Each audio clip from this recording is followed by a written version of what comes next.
এখন আসলাম আমরা, যাচ্ছি মায়ের বাড়ি। কিছুটাই, কতটা হবে এখান থেকে? তাও 5 মিনিট না কি মায়ের কাছে? এখান থেকে 15 কিলোমিটার রাস্তা।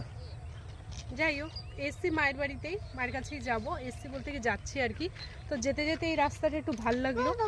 তো এখানে নিলিবিলি জায়গা আছে, কেউ নেই ফটো তোলার জন্য, সেজন্য এই জায়গাটা আমরা ফটো তোলার জন্য আসলাম। তো সত্যি খুব ভালো লাগছে জায়গাটা। তো চলো তোমাদেরকে দেখাই। এদিকে দেখো, এখানে অনেক কুল গাছ, যদি তোমরা খেতে চাও। সিম গাছ দেখেছো? দেখো সিম গাছ। যাই হোক, যদি তোমরা খেতে চাও অবশ্যই আসো, ফ্রিতে পাবে না, টাকা দিয়ে খেতে হবে। কারণ আমি ভেবেছিলাম একটা নেব, তো আমাকে বললো যে নিও না, এখানকার লোকেরা পেটাবে, তো সেজন্য আর রিস্ক নিচ্ছি না। কিন্তু খুব ভালো লাগছে এখানে। সব থেকে ভালো কেউ খুব একটা লোক নেই, ফটো ফটো তোলার জন্য ভালো লাগছে। এটা কোথায়? কোথায় এটা আমি জানি না। এটা পুমলিয়া। পুমলিয়া না পুরুলিয়া? পুমলিয়া। আচ্ছা, পুরুলিয়ার ভাগ্নি ঠাগ্নি হবে হয়তো এটা। পুমলিয়া।